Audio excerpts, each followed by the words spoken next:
Hi எல்லாருக்கும் வணக்கங்க. Welcome to inner piece hub YouTube channel. So இந்த சேனலில் நான் என்னுடைய ஸ்பிரிச்சுவல் ஜேர்னி ப்ளஸ் நான் படித்த புத்தகங்களை பற்றி தான் இதில் ஷேர் பண்ணிகிட்ருக்கேன். ஸோ அந்த வகையில் இன்றைக்கி நம்ம என்ன பார்க்க போகிறோம்னா, லாஸ்ட் டைம் பார்த்த ராபின் ஷர்மாவுடைய யார் அழுவார் நீ உயிர் துறக்கையில், ஸோ இந்த புக்கனுடைய செகண்ட் பார்ட் தான் பார்க்க போகிறேன். ஸோ இதில் நிறைய விஷயங்கள் இருக்குது. ஸோ லாஸ்ட் டைம் நான் கொஞ்சம் போட்டிருந்தேன். ஸோ இப்போ ஒரு சில விஷயங்கள் மட்டும் இதில் பார்க்கலாம். ஸோ உங்கள் கடந்த காலத்திற்கு மரியாதை செலுத்துங்கள்.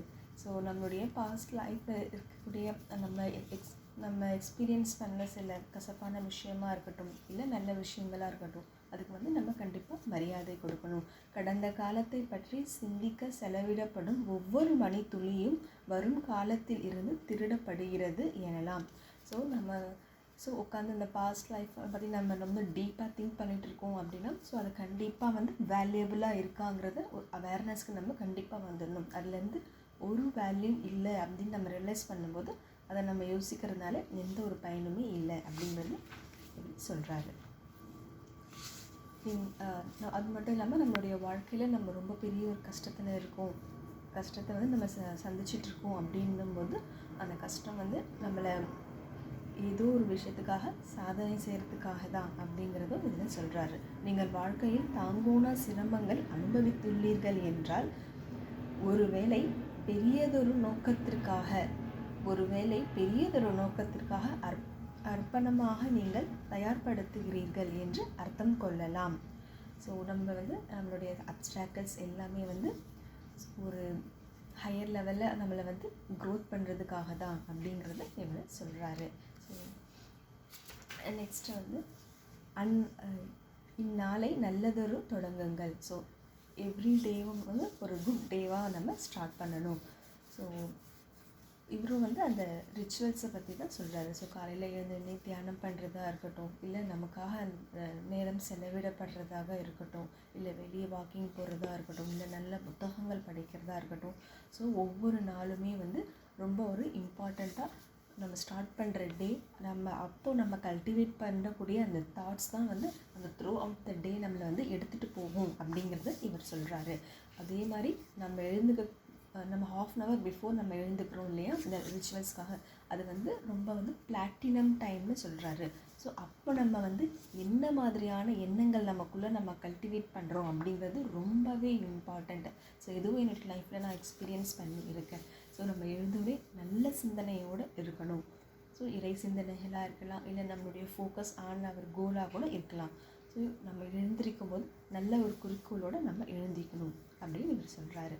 ஸோ அந்த 30 நிமிடங்களில் எப்படி இருக்கணும்னா, சுய கட்டுப்பாடுடன் விவேகத்துடன் இருந்து இந்த முக்கிய பிளாட்டினம் நிமிடங்களை பரிசுத்தமான எண்ணங்கள் கொண்டு நற்செயல்கள் மட்டுமே ஈடுபட்டிருந்தால் தொடர்ந்து வரும் நாட்கள் வியப்புடன் வண்ணம் வெளிப்படுத்துவதை காண்பீர்கள். ஸோ நம்ம ரியல் டைம் எக்ஸாம்பிளாகவே நம்மளால் ஃபீல் பண்ண முடியும். ஸோ நம்ம அதை எழுந்துக்கக்கூடிய அந்த நேரத்தில் அந்த தாட்ஸை மட்டும் நம்ம ரொம்ப அவேர்னஸாக இருந்து அந்த பாசிட்டிவ் தாட்ஸை நம்ம கொண்டு வந்துட்டோம்னா டெஃபினட்டாக அந்த த்ரூ அவுட் த டே நம்ம ரொம்ப அழகாக லீட் பண்ணி எடுத்துகிட்டு போகலாம், உற்சாகமான ஒரு நாளாக எடுத்துகிட்டு போகலாம். ஆக்சுவலாக திங்க் லைக் எ மாங்க்ல கூட அவர் சொல்லியிருப்பார். ஸோ ஒவ்வொரு நாளுமே குறிக்கோளோட உற்சாகத்தோடு வாழணும் அப்படின்ட்டு. ஸோ எல்லாருமே சொல்கிறது அந்த அதே கான்செப்ட் தான் எங்கேயும் வருது, பட் வேறு வேலை தான் சொல்கிறாங்க.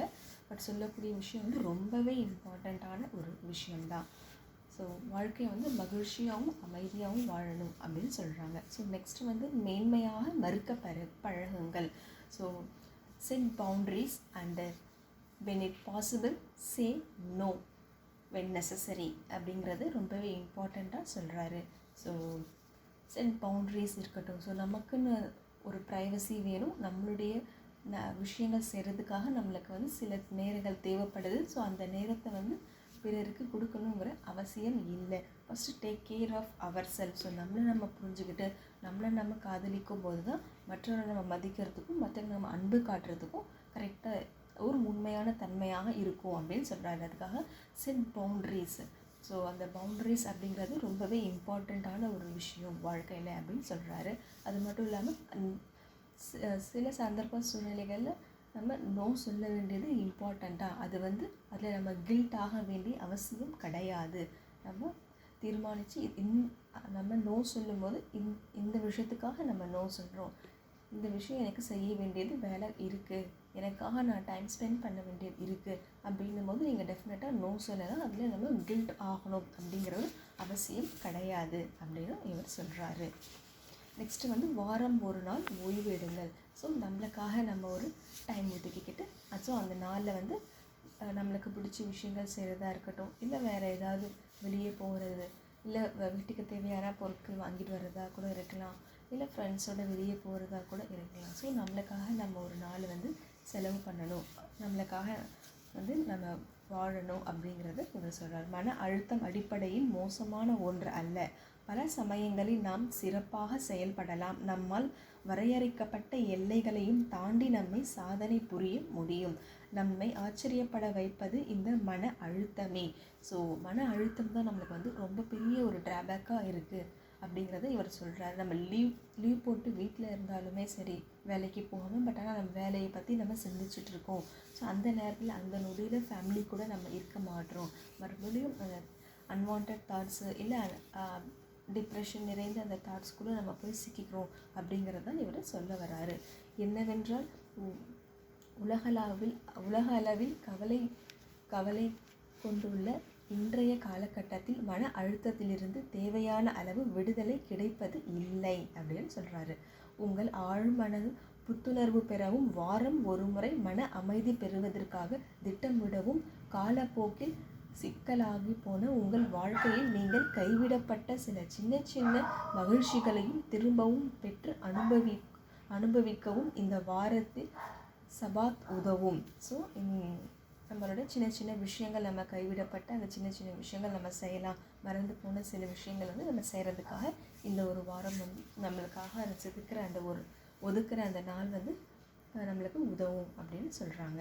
உதாரணமாக, ஒரு அமைதியான ஞாயிறு காலை உங்கள் விருப்பத்திற்கு ஏற்றாற்போல் நேரத்தை செலவிடலாம்.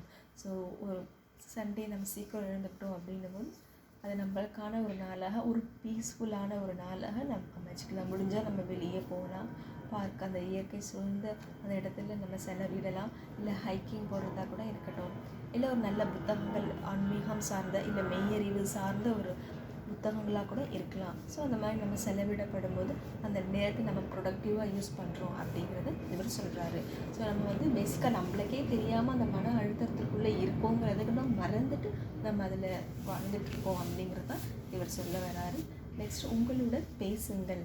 ஸோ செல்ஃப் டாக் பற்றி தான் இவர் இதில் சொல்கிறாரு. ஸோ நமக்கு வந்து செல்ஃப் டாக் அப்படிங்கிறது ரொம்பவே இம்பார்ட்டண்ட். ஸோ ஒரு பாசிட்டிவ் செல்ஃப் டாக் நம்ம கொடுக்கும்போது அந்த மைண்டு வந்து ஆட்டோமேட்டிக்காக பாசிட்டிவாக ட்ரெயின் ஆகும். ஸோ முடிஞ்ச அளவுக்கு நம்மளுடைய அந்த மைண்டை பாசிட்டிவ் தாட்ஸோடவே வச்சுட்டு இருக்கும்போது நம்மளுடைய லைஃப்பை ரொம்ப பீஸ்ஃபுல்லாகவும் ஒரு கிராஜுவலாக நம்மளால் லீட் பண்ணி எடுத்துகிட்டு போக முடியும் அப்படிங்கிறது சொல்கிறாரு.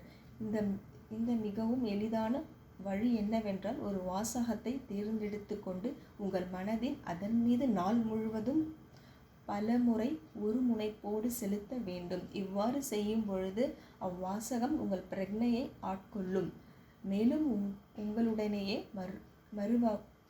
மறுவடிவமைத்து விடும். நீங்கள் ஆன்ம சாந்தியை அடைய விரும்புகிறீர்கள் என்றால் உங்கள் மந்திரம் எவ்வாறு இருக்கலாம்? நான் அமைதியும் சாந்தமும் உள்ள மனிதனாக இருப்பதற்கு நன்றி உணர்வு கொள்கின்றேன். தன்னம்பிக்கை உங்கள் குறிக்கோள் எனில் அளவற்ற துணிவும் தன்னம்பிக்கையும் உள்ளவனாக இருப்பதில் மகிழ்ச்சி கொள்கின்றேன். ஸோ இந்த மாதிரி பாசிட்டிவான ஒரு அஃபர்மேஷன்ஸ் நமக்குள்ளே நம்ம எப்பெல்லாம் நம்மளுக்கு ஞாபகம் வருதோ அப்போல்லாம் நம்ம வந்து இது இந்த மாதிரி சொல்லிக்கிட்டே இருக்கணும். ஸோ நம்ம இதை ட்ரைன் பண்ண நம்மளுக்குள்ளே அது ஆட்டோமேட்டிக்காக வந்துடும். ஸோ ஒன்ஸ் நீங்கள் அவேக்னிங் ஆகிட்டீங்க, இப்போ எனக்கு அன்வான்ட் தாட், நெகட்டிவ் தாட்ஸ் வந்துட்டுருக்கு அப்படின்னும் போது டக்குன்னு நீங்கள் வந்து உங்களுக்கு என்ன மாதிரியான ஃபோக்கஸ் அண்ட் கோல் இருக்கோ ஸோ அதன் அடிப்படையில் நீங்கள் அஃபர்மேஷன் சொல்லலாம் அப்படிங்கிறத இவர் சொல்கிறாரு. சொல்லும்போது அதுவாகவே நம்ம மாறுறோம். ஸோ கொஞ்சம் கொஞ்சமாக நம்மளுடைய கோலை வந்து நெருங்கி போகிறதுக்கான ரொம்பவே வாய்ப்புகள் அமையும் அப்படிங்கிறத இவர் சொல்கிறாரு. நெக்ஸ்ட்டு, கவலைப்படுவதற்கென்று ஒரு நேரம் ஒதுக்குங்கள் அப்படின்னு சொல்கிறாங்க.